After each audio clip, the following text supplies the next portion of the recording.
Live from KSAT 12, the news at noon starts right now. In America, evil will not win, I promise you. Hate will not prevail, and white supremacy will not have the last word. President Joe Biden and the First Lady in New York this noon. The president just delivering remarks live a few minutes ago. He and the First Lady traveling this morning to meet with victims' families in Buffalo. That horrific attack left 10 people dead. The FBI has called the shooting racially motivated. We're going to have more on the story. It's coming up in the next half hour. Meantime, late-breaking news this noon. The Spurs are now clear to play away from home games 4 times next season, but it's just a pilot program being allowed by county commissioners. Spurs Sports Entertainment has indicated it wants to play one of the games in Mexico City, 2 in Austin, and 1 in the Alamo Dome. That's its former home court. The Spurs organization has painted it as a way to grow its regional fan base and brand. The team has a non-relocation agreement that prohibits it from playing more than 2 games in a season outside of the county-owned AT&T Center, so it needed commissioners' approval, which it got in a 4-1 vote this morning. Commissioners had given initial approval in a 3-2 vote 2 weeks ago amid concerns whether the franchise may be eyeing a move up I-35 in the long term. However, commissioners today appeared to be reassured by Chairman Peter J. Holt's open letter last week and a video that he sent to the court today promising the team was here to stay. Homeland Security Secretary in the Rio Grande Valley today as immigration officials prepare for a possible influx of migrants because a policy may end next week. Our Stephanie Jimenez is in the valley with the latest on the end of Title 42 and what it means. More manpower, more equipment. These were some of the requests that Customs and Border Protection agents had for Homeland Security Secretary Alejandro Mayorkas when they met with him this morning. The secretary still here right now in the Rio Grande Valley meeting with different CBP agents. The reason for that is because Homeland Security is expecting an influx of migrants along the border if Title 42 is to end next Monday. The reason we say if is because right now there is a federal lawsuit, 24 states, including our own state of Texas right now, trying to sue the federal government to see if it could prevent Title 42 from lapsing next week. The reason that they're giving is that they're saying if Title 42 does come to an end, they argue that it's going to be chaos here along the border. Now, to that point, Homeland Security is preparing for that influx. It says that right now it's having 6,000 encounters every day with migrants, and it's saying that those encounters may go all the way up to 18,000 a day. And so it is preparing for that. Now, Homeland Security has put out a number of plans in place if that Title 42 was to expire next week, and they're doing 3 things, and that is to vaccinate migrants who are in CBP custody. It also plans to add 600 CBP agents along the border, and it plans to increase capacity of federal holding centers from 12,000 to 18,000. Now, again, Border Patrol is saying that if we do have a lot more migrants coming through, they need a lot more help, a lot more resources coming through. In just a bit, we are expecting to speak with the secretary. He is going to hold a media availability where he's going to meet with members of the press, and we plan to ask what the plan is for Homeland Security to deal with that influx. But as I just said a moment ago, this very well may not happen because of that lawsuit that is still tied up in court. We know the federal judge overseeing that lawsuit is expected to issue his opinion sometime later on this weekend. That may just delay Title 42 from lapsing next week. So we're here along the border, and we'll be here to give you updates throughout the day. For now, we're here in the Rio Grande Valley. Stephania Jimenez, KSAT 12 News. A man who was on the run twice while out on bond, now facing a murder charge in court. David Hinojosa charged with the murder of Joseph Torres. Torres was shot and killed outside of a Southeast Side bar back in 2017. In May 2018 and again in February of 2020, Hinojosa took his GPS ankle monitor off while out on bond. His lawyers tried to keep that information away from the jurors in this murder case, but the judge says it can be admitted into evidence. And people in a Northwest Side neighborhood are still trying to shake off the effects of a frightening morning. It involved a series of car burglaries in an area near Bandera and Eckerd Roads that turned into something even more dangerous. As Katrina Weber tells us, San Antonio police confirmed that one car owner also had to take cover from bullets. San Antonio police roped off the 8100 block of Babe Ruth Street, hoping to contain evidence connected to criminals who got away. The early morning car burglars made their mark here, though, leaving people frightened. Ran inside, told my wife, hey, gunshots. Giovanni Mendez, who lives a few blocks over, heard the commotion. What police confirmed was a car burglary interrupted before 5 this morning. I hear in a distance yelling going on, like, hey, and go, go, go, go. And all of a sudden you heard about 9 rounds go off. Police say one of the burglars had fired shots at a car owner, missing any people but hitting property. We could see a bullet hole in at least one SUV. And it turns out it wasn't the only vehicle hit, although in a different way. Mendez says based on what he saw, it appears those burglars were on a mission throughout this neighborhood. He says he saw several cars up and down the street with their doors left wide open as if they were targeted. And the crime spree hit even closer to home for him. He noticed his neighbor's truck was burglarized too. I thought it was kind of weird. So I got my flashlight, checked it out, realized it was broken into. He grabbed his phone and took these photos of the door wide open and the steering column broken. Still, Mendez was glad to find out no neighbors were hurt in this close call with dangerous criminals. Katrina Weber, KSAT 12 News. And this new stabbing investigation continues on the south side. Police say around 4 this morning, someone stabbed a man in a parking lot at Division Avenue in between I-35 and Nogalitos. He was taken to the hospital. Meanwhile, the suspect ran away, and at last check, police had not arrested anyone. Now to a troubling traffic trend. According to TxDOT officials, in 2021, there were more than 3,500 crashes reported in Texas where the person was not wearing a seatbelt. Stephen Cavazos with a message that could save your life. Well, it's one they've reiterated for now 20 years. And TxDOT officials say since its inception in 2002, the Click It or Ticket campaign has saved close to 7,000 lives. But officials here tell us that there's more work to be done. TxDOT officials were joined by local law enforcement outside the Tobin Center Tuesday morning. Their goal, to keep that message alive. Leaders behind the campaign remind drivers and passengers wearing a seatbelt lowers the risk of serious injuries and also reduces the risk of dying by 45%. Chief Willie McManus says 2021 was a deadly year on San Antonio roadways. Last year, there were 103 motor vehicle crashes in the city of San Antonio that resulted in fatal or serious injuries due to the driver or the passenger not wearing a seatbelt. We believe that had they been wearing their seatbelt, there would have been a different outcome. McManus also says pickup drivers and their passengers are least likely to wear seatbelts and drivers traveling at night. However, he did mention women are more likely to buckle up than men. Now, from May 23rd to June 5th, Texas officers and deputies will increase their seatbelt laws. And that means if a driver or passenger is found not wearing a seatbelt, they face a fine up to $200. Reporting here outside the Tobin Center, Stephen Cavazos, KSAT 12 News. The state's main power grid operator says it will have enough electricity to meet demand this summer. ERCOT's season report calls for a peak demand of 77,317 megawatts. That would be a new record. The previous peak of more than 74,000 megawatts was set back in August of 2019. ERCOT says it will have 91,000 megawatts of resource capacity available during summer peak demand hours, which is typically between 3 and 8 p.m. If you're on the hunt for a job, first thing you need to know is you're not alone. But secondly, HEB's hiring. The company is hoping to fill several positions during a job fair tomorrow. The company trying to find workers for its warehouse and manufacturing teams. It starts at 9 in the morning. It ends at 1 in the afternoon. If you are interested, you can go to 5600 Business Park Suite number 509 tomorrow. All the information you need is on our website. If you want to take a closer look, just go to ksat.com.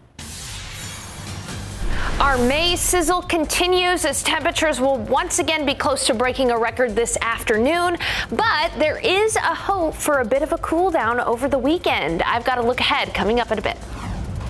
The draft lottery happens tonight. The Spurs looking for history to repeat itself for the second time. Coming up.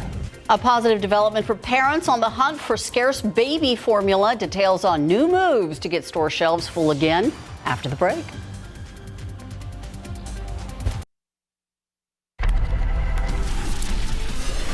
Okay, there you have it. Gonna get hot. Well, and we might even break a record today, right? Yeah, that is in the forecast for this afternoon. And, you know, I'm waiting for the wasp to pop out on that live cam because a wasp has made a nest or started to make a nest on that live cam. So it'll be interesting to see if that happens. I want to go ahead and do something real quick, and I want to take a look at your aquifer. The aquifer level itself is actually not changed over the last 24 hours. It's still at 644.1 feet above sea level, but that's 20 feet below the average for the month. In the pollen count, we've got 3 allergens out there: molds, grass, and pecan. They're all low. If you are going to be out and about, maybe for your afternoon coffee run, know that you're going to need that coffee iced, and iced coffee is needed in the forecast. Forecast high of 98 degrees this afternoon. That'll be close to the record, and in fact, we're probably likely going to beat the record. So heat continues through the end of the week, but over the weekend, a nice welcome change. That forecast for you in a bit.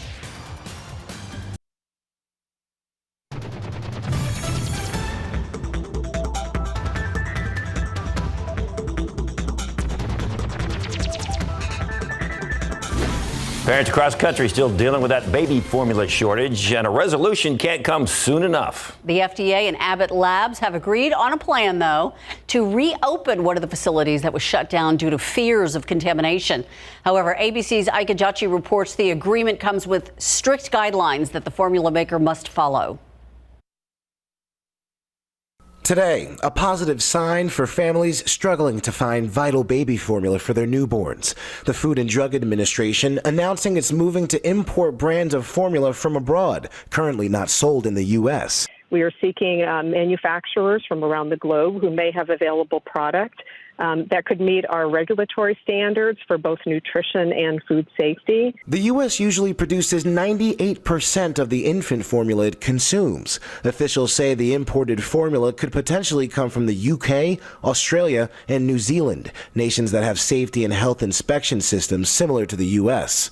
This as moms and dads of infant children across the country are desperate to find formula to feed their kids. If this doesn't get remedied quick, we are going to see babies starve. As for domestic production, the FDA reaching an agreement with Abbott Nutrition, the nation's largest formula maker, to restart production at its largest factory in Sturgis, Michigan. In order to reopen, the agency says the facility must retain an independent expert to review operations, create sanitation and environmental monitoring plans, and develop employee training programs. In February, the FDA shut down the Abbott plant due to alleged unsanitary conditions at the facility that was potentially linked to 2 infants dying and 2 others getting sick. In a statement, Abbott says the FDA and CDC found no conclusive evidence to link Abbott's formulas to the infants' illnesses. Now, Abbott's saying it will take 2 weeks to restart operations and up to 2 months to get its products back onto shelves.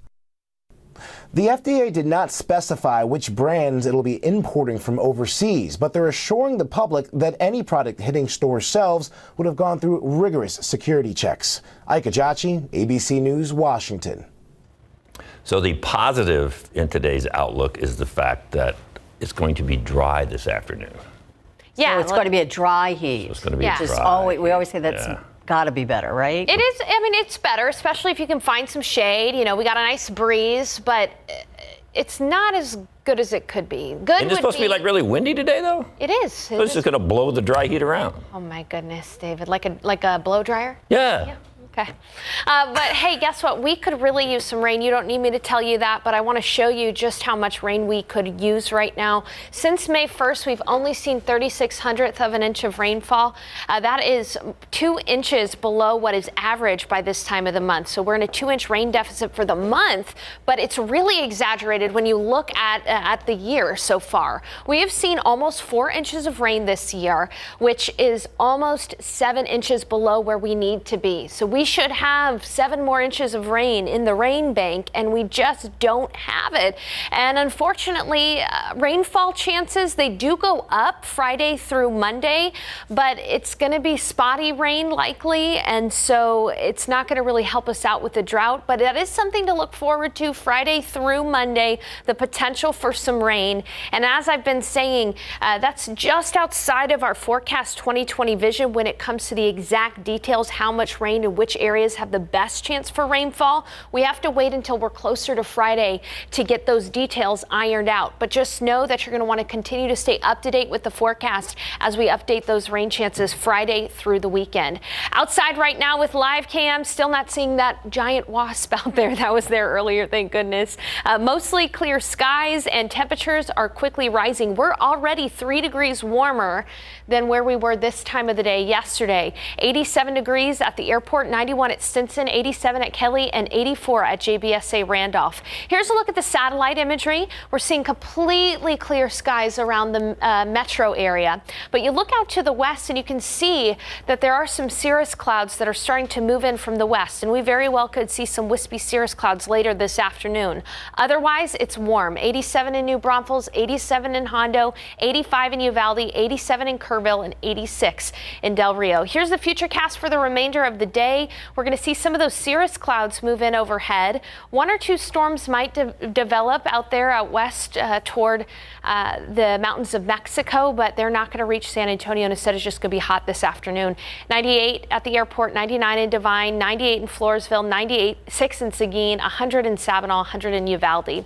It's also pretty breezy out there. We've got wind gusts of up to 20 miles per hour, and because it's a little drier up in the hill country, these areas up in the hill country are at risk for grass fire danger. So there's the potential there for grass fires to get out of hand this afternoon. So try your best to avoid any kind of outdoor burning up across the hill country.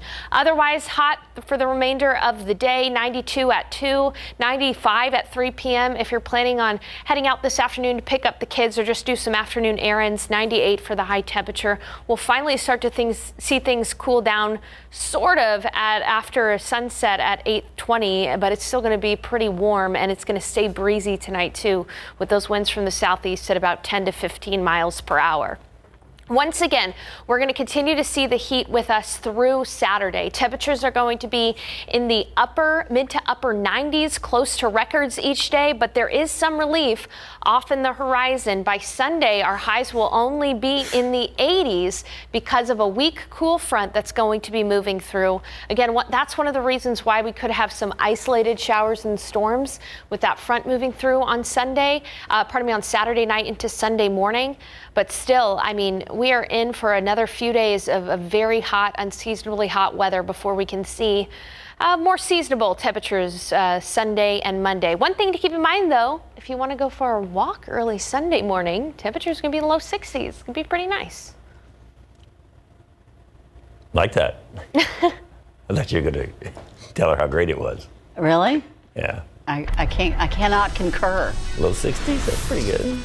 The Spurs sent an admiral. Right now. Oh, yeah. The Spurs sent an admiral to Chicago for the NBA draft lottery. We'll see how well that works out. Details coming up. A ping pong ball and a #1 pick changed the course of the San Antonio Spurs franchise. The Spurs used that top pick to take the Admiral David Robinson after serving 2 years in the Navy. He reported for duty for the Silver and Black back in 1989. He helped the Spurs win 2 championships, then became a minority owner. It's all significant because it comes full circle tonight. Robinson will represent the team in Chicago when the Spurs return to the NBA lottery. The Spurs won the NBA lottery for the second time in 1997, used that first pick to select Tim Duncan, and that would lead to 5 NBA championships. Now, after missing the playoffs for an unprecedented third time, the Spurs are hoping history repeats itself tonight. The Spurs will only have a 4.5% chance of landing the number 1 pick, but they've got a 20% chance for a top 4 pick. David Robinson saved the Spurs franchise 3 times that we know of. Now he can help do it again. The lottery order will be announced just after 7 o'clock before the Celtics Heat tip-off with their Game 1. The NBA has its Final 4 set, as we just mentioned, and it includes that major upset. It has the Dallas Mavericks facing the Golden State Warriors to decide who goes to the NBA Finals after the Mavs stunned the Phoenix Suns in Game 7 Sunday. The Suns finished the regular season with a franchise record 64 wins and were clearly the favorite to emerge from the West as the number 1 seed, but that all came crashing down when Dallas dominated the Suns from start to finish, outscoring Phoenix 57-27 in the first half. Luka Doncic scored 35 in the 123-90 rout. Now it's Dallas headed to the Western Conference Finals for the first time since winning their only NBA title back in 2011. And congratulations to the former Spurs player and assistant coach Ime Udoka. He has guided the Boston Celtics to the Eastern Conference Finals following their Game 7 109-81 victory that eliminated the defending NBA champ Milwaukee Bucks. The Celtics team is Derek White. Remember when he got traded? He's got a bummed out, but now he's got a shot at the NBA Finals as he heads to the Eastern Conference Finals. Not bad for Ime's first season as head coach either. So there are a couple of guys that are really thrilled.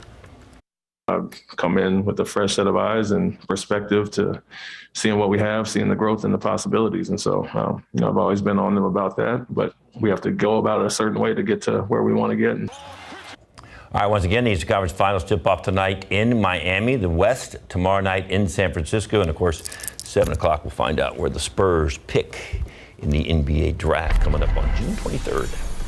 Who picked the Celtics?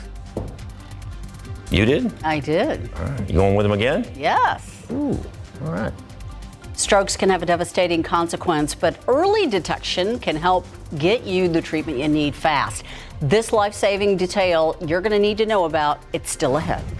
And a battle over bots is placing a damper on the deal between Elon Musk and Twitter. A story coming up after the break.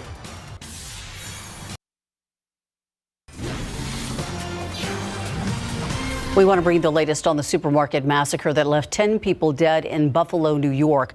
President Biden and the First Lady stopping by to visit the community today, meet with the victims' families. They also stopped by a growing memorial that's outside the grocery store to pay their respects. ABC's Rena Roy has the latest. Somber moments this morning as President Biden and the First Lady visited the site of America's deadliest mass shooting this year, a short time after meeting privately with the families of the 10 innocent people killed Saturday afternoon at Tops Supermarket. What happened here is simple and straightforward: terrorism. There's a lot of people dead in here. This exclusive video capturing the shock and terror of the shooting's aftermath as the 18-year-old suspect Peyton Gendron was arrested. Oh my God, he shot so many people in there. You can see Julie Hallwell fall to the ground as she awaited news about her partner and 8-year-old daughter who were inside. That was the longest wait I've had in my life. Lamont and London hid in a cooler, eventually making it out safely, describing those terrifying moments in an interview with WKBW. I was scared for my mom. I didn't know where she was. I thought she was gone. But Hayward Patterson never made it out. He loved the community just as much as he loved the church, and so you would see him anywhere he was encouraging people. Authorities now revealing new details on how they say the alleged gunman plotted what police are calling a racist rampage. The individual was here a few months ago, back in early March. ABC News obtaining a document allegedly posted by the suspect to the online chat site Discord over several months. Authorities say it appears to show how the alleged gunman carefully planned out the massacre, visiting the supermarket on March 8th where he was questioned by a security guard. The document also includes sketches of the store outlining different aisles he could navigate quickly. Police say he even visited the store again one day before the shooting and was questioned by a security guard. Police say the suspect had plans to continue his attack at other locations, but Buffalo police arrived within 1 minute of the first 911 calls, stopping him from taking even more lives. Rena Roy, ABC News, Buffalo, New York.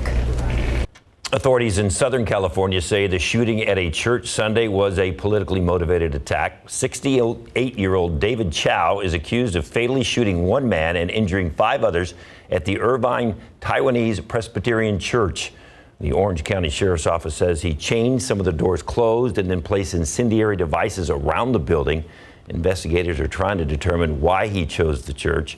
The Orange County District Attorney was not yet decided whether to pursue the death penalty or hate crime charges.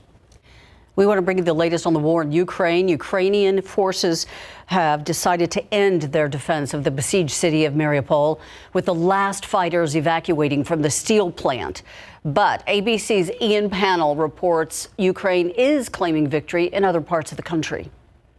Overnight, Ukraine appearing to end its combat mission in Mariupol, scene of the heaviest fighting in this conflict, striking a deal with Russia to evacuate over 260 Ukrainian soldiers from the Azovstal steel plant. The soldiers were living, fighting and dying there under a relentless siege for nearly 3 months. 53 other badly injured Ukrainian fighters were transported to the Russian-backed rebel city of Novoazovsk for medical treatment. Another 211 soldiers were to be exchanged for Russian prisoners of war. President Zelensky paying tribute, saying, "I want to stress, Ukraine needs Ukrainian heroes alive." Here in the northeast, Ukraine claiming victories outside of Kharkiv, pushing the Russians back towards the border.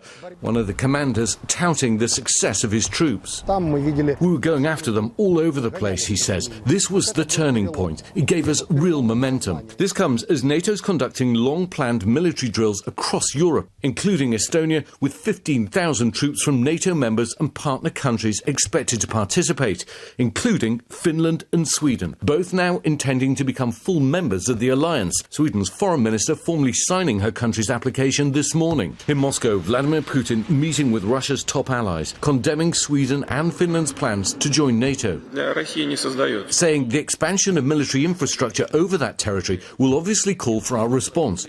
Well, the clean-up at some of the bomb sites here in Kharkiv in northeast Ukraine is well and truly underway. These teams of labourers are working hard to try and clear the site. You can see the scale of the devastation. There are hundreds, thousands of sites around this region that also need cleaning up and making safe. Meanwhile, the Ukrainians claiming success in pushing the Russians away from here, but having to concede defeat in Mariupol. Ian Pannell, ABC News in Kharkiv, Ukraine. Back here in the U.S., the Air Force says it successfully tested a hypersonic missile. This comes 1 month after officials confirmed the program had numerous delays because of flight test anomalies. According to the Air Force, the air-launched rapid response weapon was released from a B-52H bomber Saturday and reached hypersonic speeds. The ARRW uses a booster rocket to hit speeds higher than 5 times the speed of sound, and a glide vehicle separates from the boosters and rapidly heads toward its target. Pentagon officials placed high focus on hypersonic weapons after some lawmakers expressed concern that China and Russia programs were showing success in this area. The rumors appear to be true. Elon Musk cannot quite take over at Twitter just yet.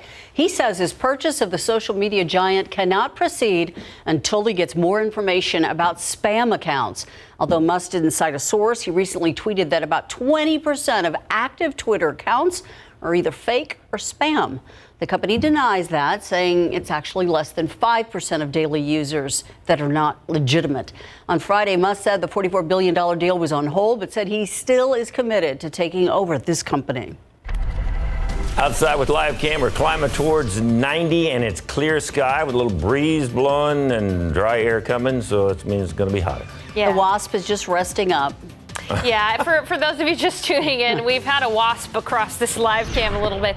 The wasp is probably enjoying the summer-like temperatures, but I know I'm not. I'd like for it to be a little cooler outside, but that's not the case today. We're already close to 90 degrees at the airport. It's 91 at Stinson, 84 in Converse, 84 Seguin, 87 in New Braunfels. It's 84 in Bernie, 90 in Castroville, and 87 in Hondo. Planning on picking up the kids. It's going to be 98 degrees, hot and breezy with winds from the south gusting up to 25 miles per hour. Here's what you need to know this week, and here's what we're going to talk about. This afternoon, as I just mentioned, near 100 degrees. Going to stay hot. spot. And tomorrow, pretty much a copy and paste forecast, all right? What you see is what you get tomorrow from today. And then finally this weekend, there is some potential heat relief, as well as even a few chances of rain sprinkled in here and there from Friday through the weekend. So we've got a lot to chat about that coming up in a few minutes. David, Ursula.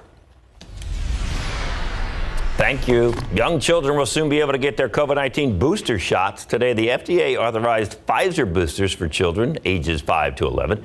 Pfizer previously requested emergency use authorization for its boosters at the end of April. The company claims its data showed a third vaccine dose raised Omicron-fighting antibodies by 36 times in those ages 5 to 11. An advisory committee for the U.S. Centers for Disease Control and Prevention is expected to discuss COVID-19 vaccine boosters when they meet Thursday. May is Stroke Awareness Month, and every year more than 795,000 people in the U.S. have a stroke. Knowing the signs that it's happening to you or a loved one is key, but listen to this, there are some silent signs you may not be aware of. The headaches that I had, the passing out in the kitchen, the slurred speech. These are all common signs you're having a stroke, and time is crucial. Every 3 to 4 minutes we delay, you're 1% less likely to have a good outcome. But it's the other silent symptoms that you may not be aware of that could delay your response in getting to the ER. Symptoms vary depending on where the stroke happens in the brain.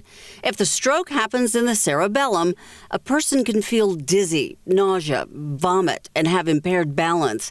You might also get a numb feeling in your arms and legs. Temporal strokes affect your speech, word recognition, hearing, and smell. In the occipital part of the brain, a stroke can impact a person's vision. If the stroke happens in the frontal lobe, you may have trouble moving your eyes, your limbs, and your emotions may seem out of control, as well as your speech. Now, studies show that a stroke that is followed by these lesser known or less obvious symptoms can sometimes be far more damaging to the brain and the body as a whole. The reason is that it's the fact that people who do not know that these are stroke symptoms are going to wait longer before they seek medical help. A couple of parents are not happy because their son didn't give them grandkids, and now they're going to court over it. We got all the details coming up.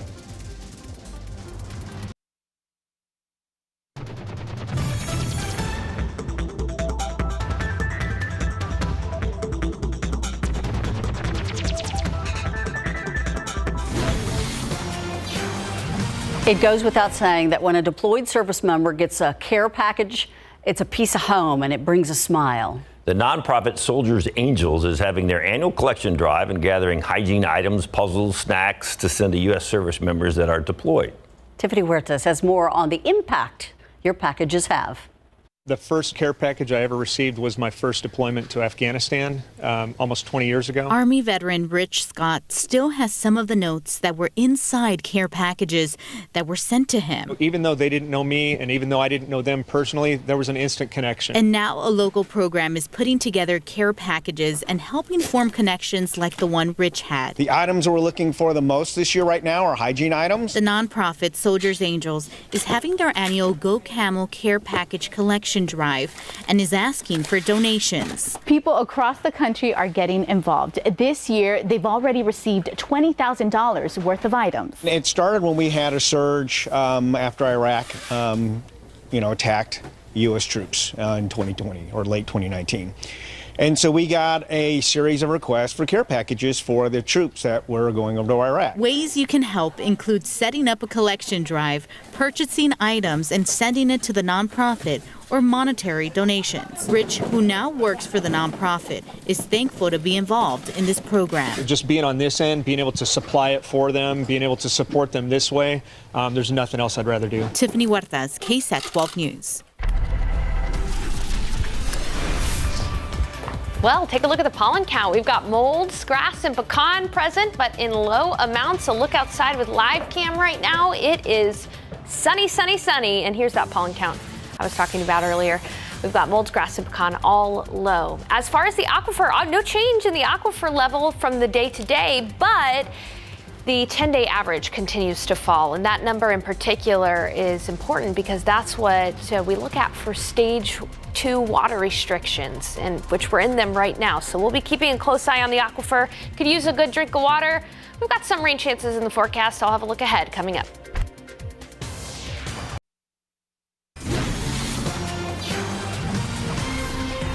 We're trying to figure out what all is in the air. We've got a wasp flying on around. our live cam. Yes. We're getting stung We've by got the heat. Heat. The pollen count is low, right? Okay, and well, there's that's been good. some smoke in the air because of fires that have occurred agriculturally in Mexico and then also out west. But today the air quality is good. As we look ahead, though, we've got to talk about our old friend or foe, Saharan dust, okay, making its way back into the forecast around the Bermuda High. Now, that Saharan dust will start to become more present by the end of the weekend. That's what we're forecasting. So you don't have to worry about it until then, and we'll continue to keep you updated. It's that time of year when we start to see the Saharan dust work its way in from the Saharan desert itself all the way out in Africa. For now, though, blue skies around San Antonio, 87 degrees out there right now. East-southeast winds at about 10 miles per hour. It's hotter elsewhere. Look up in Kerrville, 90 degrees. It's hotter in Kerrville than it is in San Antonio. That's because they're a little bit drier, and dry air heats up quicker than what we're dealing with right now. 91 in Rock Springs, 88 in Uvalde, 95 in Pleasanton, 92 in Cotulla. You can see the cirrus clouds pushing in from the west. They may make it here this afternoon, and even by the evening, if those cirrus clouds are overhead, they would make for a fairly nice sunset tonight at about 8:20 p.m. 91 in Castroville, it's 84 in Converse, 87 in New Braunfels, 90 in Bandera, and 90 in Kerrville. Here's a look at that high-risk futurecast. Again, it does show some of those high-thin cirrus clouds working their way in over the Alamo City. A few storms could develop off of the Sierra del Burros out across Mexico. And they may try to push into Del Rio late tonight, but here in San Antonio, we're going to stay dry. And even if those storms do make it to our friends out west, it won't amount to much. Otherwise, it's going to be hot this afternoon. 99 in Hondo, 98 in Pleasanton, 103 in Cotulla, 100 in Uvalde. It'll be 98 in New Braunfels and 96 in Gonzales. Those winds are picking up. We've already seen wind gusts of up to 20-25 miles per hour. And throughout the rest of the afternoon, that's going to be the case. We may even late tonight, winds will pick up even more. We may even see a few gusts of up to 30 miles per hour closer to midnight. Looking at your KSAT 12-hour forecast, we'll be at 95 by 3 p.m. and 4-5 p.m. That's the peak heat of the day, 98. The record for the day is 97, so we're likely to beat that record or at least tie it. And then this evening, it'll be breezy and warm with temperatures falling into the 80s. All right. Looking ahead, it's going to stay hot over the coming days. We're really not going to see much relief from the heat until about Sunday morning. Cooler air is going to sag in from Canada. Cool air is really dense, and so it spills across the U.S. in the form of a cold front, and that cold front will arrive on Sunday. Now, it is not going to be cold, but it is going to be cooler than it has been the last few days. By the weekend, we'll be looking at highs on Sunday only in the 80s. There is an opportunity for a few showers and storms from Friday through Sunday. Notice that the potential rainfall really shows the heaviest amounts across East Texas, but San Antonio is on the tail end of the potential for some rainfall Friday through the weekend. We'll keep you updated. Right now, the chance for rain is about 20 to 30% from Friday through Sunday. And again, as we get closer to the weekend, we'll be able to refine such things as which areas could have the better chance for rain, how much rain could we see, and will it help us out at all as far as those backyards go, whether or not you'll need to water a little bit more, those kinds of things. Otherwise, try to stick through the heat. We'll be back into the 80s by Sunday, so that's some good news there. Sounds good. Thank you. An Arkansas water tower featuring a mural of country music legend Johnny Cash is going viral after it was damaged by some gunfire. However, it's not the vandalism, but rather where the shot landed. It looks as bad as I thought it would. All right, a couple of parents are upset that they still are not grandparents. Now they're looking to take legal action against their son because of it. Details after the break. Vandals hit a water tower in Arkansas that features a mural of music legend Johnny Cash. I think I'm going to move. I don't want to be on this side of the picture. Police say someone shot the tower, hitting it in an oddly specific place. The shot. Not even going near that. Hit the mural of Johnny Cash in the groin area and that's why it's doing what it's doing. All right, it happened in Kingsland earlier this month. It's a small town of 400, about an hour south of Little Rock, and the birthplace of Johnny Cash. The water tower reportedly still leaking as crews work to make repairs. Police have not yet made an arrest in the incident or said why the mural was vandalized. I think we pretty much know why it was vandalized after that picture. They took some good aim there. All right, a couple from India taking legal action against their son and daughter-in-law for staying childless. They filed a petition seeking about $643,000 in damages. They said their 35-year-old son and his 31-year-old wife either have to have a child within the next year or pay compensation. According to a petition, the parents say they spent around $257,000 raising their son, and they believe they deserve a grandchild. The procedural hearing on this case is scheduled for today. So they want $600 and something thousand, but they only spent $200,000 raising their kid. That didn't make a lot of sense. Well, grandkids are more valuable. Well, yeah, but yeah. All right. Oh, wow, it's Women's Day. It is. Two moms, yeah. Yes, and and when you think about it, what's better than maybe wine with some pizza? Is that the best of both worlds? Yes, that's a great combination. And we have Mackenzie Sambito here from Untamed Wine Estates, and you have some delicious pizza. What makes it stand out? Well, we're really known for our unique ingredients, like this one. We have our Meyer lemon pizza. Ooh, we're going to share more on how you guys make your wine and what makes it so different. We might even get a sample. Also, are you looking for some summer camps for the kiddos? We have a full list to help you out today. And we check out the infant swim program at I Swim for Life in San Marcos that's saving lives by teaching children 6 months old to float. Wow, that always amazes me. Also, we're taking you to one of the newest foodie hotspots in town. They're serving taiyaki. What is that? We will explain. It's delicious, by the way. And it's National Police Week, so we want to recognize and celebrate the accomplishments of law enforcement. So we would love to share photos honoring police officers in your life. So be sure to tag us at SA Live KSAT on Facebook and Twitter. That and more coming up.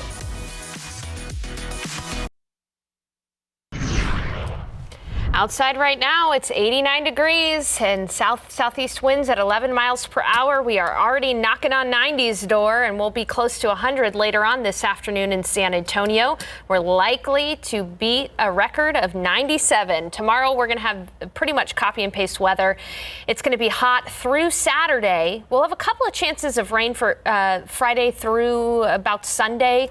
But really the big story is that we finally won't have these very hot temperatures by Sunday. Our highs will only be in the 80s. David and Ursula. Thank you so much, Sarah. Wine and pizza. Sounds like the perfect show. Yeah, I'm up. I'm in. Are you okay over there? Need a towel or anything? You're good? SA Live starts right now.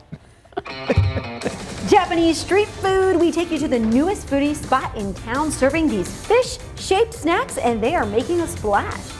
Plus, it's summer sips from this San Antonio Currents Best of 2021 winner. And it's National Water Safety Month. These survival swim lessons for infants can save lives. It's a great time to get them started. Celebrate San Antonio. Coming to you live from historic Market Square. This is SA Live. And happy birthday to Sylvia, known as the Spurs lady. She's all decked out in her gear, sharing her birthday, by the way, with Tony Parker. And also the draft lottery is tonight, so go Spurs go. Hopefully they get the #1 pick, right? And happy birthday, Sylvia. Yes, happy birthday. All right, good afternoon. I'm Fiona Gorostiza. I'm Jan Tobias Strusky, filling in for Mike Osterhage today. We got wine, right? Yes, we got wine. We got food, Jen. All right, Mike isn't here. It's all for us. We are bringing you food and wine from the Texas Hill Country. This winery is nestled just outside of Johnson City and is known not just for their wine, but also their pizza, the best of both worlds, in my opinion. Yes, some of my favorite pizza. Joining us, co-owners of Untamed Wine Estates, Mackenzie and Dane Sambito. Welcome, the perfect pair, right? Well, thank you so much. Yes. All right, let's talk about that pizza in front of you right now. What is it called? So this is our signature Meyer lemon pizza. It has Meyer lemons on the base with mozzarella, prosciutto, arugula, and then a balsamic glaze over the top. So lemon on a pizza, I would have never... I know, you were surprised by this. I So wouldn't think good. of that. So good. And you can actually eat the whole lemon. It flakes really thin, so you don't even notice it. Which is great for summer, you know, because it's light, you know, Yes. lemons, okay? Yes. But An excuse to go plan a trip, you know, of we need course. to go. Okay. And an excuse to drink wine because it can pair with certain wines, right? Oh, absolutely. And like today, we have our rosé flight, which is one of our reserve flights. And so we have a sparkling, which goes really well with the acidity on the pizza, with matching the Meyer lemon. And then cutting into that with the prosciutto, we have our sparkling or rosé flight, rosé wines for the rest of it. And so we have our Sangiovese rosé, Grenache rosé, and Cabernet Franc rosé, which is really great for summer. Yes, well, we'll give this a try, but tell us about how you came up with the name Untamed Winery, because you guys kind of met in a certain way and you both have this background. I'll let you tell it. Well, we both have a lot of history in winemaking. And we were climbing the corporate ladder and got kind of tired of it and decided to break free from that environment and become Untamed. So that's where the name came from. Be a little more adventurous and out-of-the-box thinking. So Meyer lemon pizza is a good example. So besides the pizza, what are some other menu items there? We're really known for our unique pizzas. Another one has bananas on it, so something completely different. Tell me more about this banana pizza. So it's really popular in South Africa, where Dane is from. It's called bacon and banana there, but ours is called a South African summer. So it's bacon, banana, prosciutto, peppadews, which we import from South Africa, and then some chives over the top. So it's not a dessert pizza? No. Oh, I am so intrigued. Oh, Okay. it's really fun. Again, another reason to go out there, right? Come check it out. Now, you guys both work together to make the wine, right? Let's talk about that too. Yes, well, absolutely. So she's the brains behind the operation. She's the chemistry side, and I'm on the winemaking side. So she'll tell me what I need to do. She'll analyze all the wines, and she can elaborate about that a little bit if she'd like. Well, I just run all the numbers behind it. So, but Dane does all the hard labor and all the hard work behind it. Yeah, so everything's done on site at the winery. It's a lot of fun, a lot of hard work. This year's going to be crazy. We're having to add a new building this year to make space, and so we're really excited about that too. But yeah, it's a labor of love. And folks can learn about the winemaking process too, right? Absolutely. So we do offer a tour option where we do take people through our winery and do a tour and barrel tasting where you get to see the wine and see how it's aging and progressing throughout its lifetime. Very nice. And then so people can take a road trip there. Can you let them know more or less where you're located? Yeah, so we're in Johnson City, just outside of High, actually, so in the hill country of Texas. Perfect. And you guys are celebrating a milestone coming up, right? Oh, absolutely, yes. It's our first year anniversary. We'll be almost 1 year at the end of this month, and so we're really excited about that. And we're going to have a fun little event on May 29th where we will be celebrating our 1 year anniversary. We'll be highlighting a lot of what's made us successful over this first year. That including our staff and our wine, and our staff is quite a background. So we have some staff that are from France, Vietnamese, American, South African. So we'll be highlighting a lot. Exactly. So highlighting a lot of their backgrounds and cultures, and just bring that all together at Untamed. And if people would like to go visit, should they make a reservation? Can they just show up if they're taking a spontaneous trip? It's definitely encouraged. That way we can make sure you have guaranteed seating. Yes. Especially on the weekends, it gets a little busy. But other than that, yes, we encourage just come and show and have a good time. And where are a few places, Dane, that you've also done your winemaking? Because I know you've been all over. Yes, so I've been fortunate to have had the ability to make wine all over the world. So all over Europe, Australia, New Zealand, the America, including even a place like Missouri, but mostly spent out in California and South Africa. And Texas is your favorite, yes? Yes, Texas is where we put our roots and where we plan to grow. So we're really enjoying that. Okay, that is amazing. Right? With that little bit of lemon. I never would have thought, but yes. I love it. Some vibrant sugar and a little bit of acidity. And do you have a favorite pizza that you make, Mackenzie? Mine is the Meyer lemon, but we also just added one with squash blossoms on it, and it's beautiful. Wow, amazing. So people can go, they could do the flight, reservations recommended, but if not, they can still. Yes, absolutely. Yes. All right, perfect. Okay, well, for more information on Untamed Wine Estates, all you have to do is head to our website, salive.com, and click on the As Seen on SA Live tab, or just scan the QR code on your screen. All right, thank you guys so much. So it is National Police Week, and we want to recognize and celebrate the accomplishments of law enforcement. Whether it's my brother, right? He's in the SAPD. I have a cousin, also a police officer, but we want to see photos and give them a shout out. They do so much for the community. Yes, and share those at SA Live KSAT on Facebook and Twitter, and hopefully you'll be able to see one of those photos a little later on in the show. All right, well, summer break is just going to keep getting hotter. Yes. Right? Yes. Okay, and one way to cool down, of course, is with a cold treat from the latest foodie hotspot in town. So delicious. Hanamaru Cafe is the only place in San Antonio serving the Japanese street food called taiyaki, and that's what you're looking at right there. All right, let's take you inside.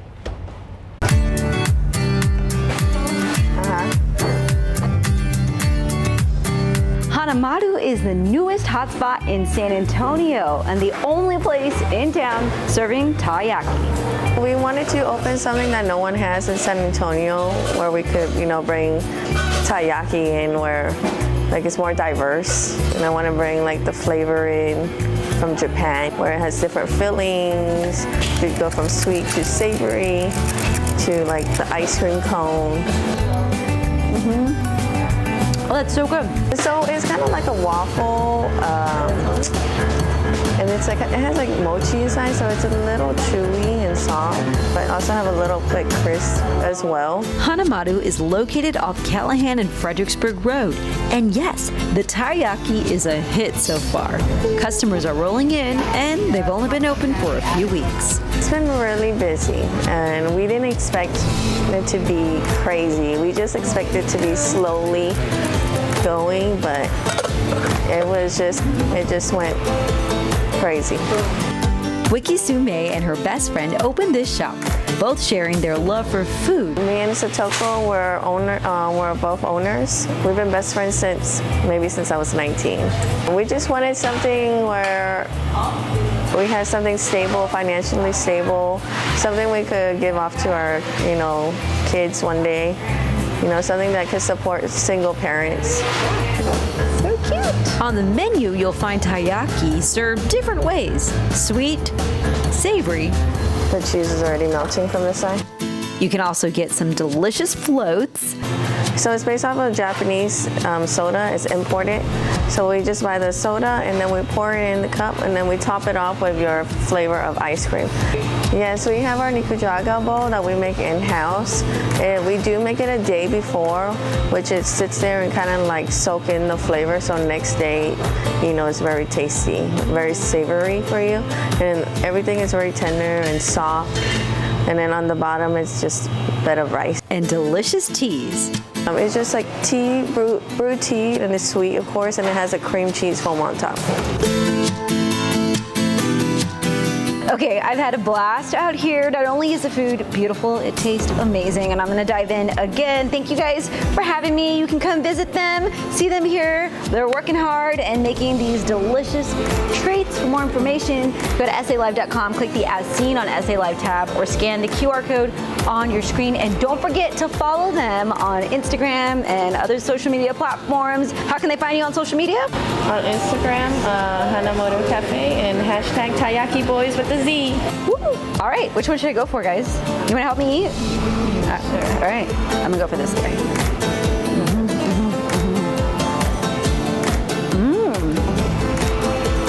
Take a bite.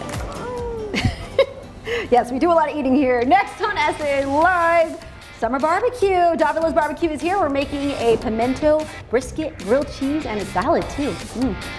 And we're going to tell you how to protect your infants from the dangers of swimming pool season with easy and fun lessons at a local swim school.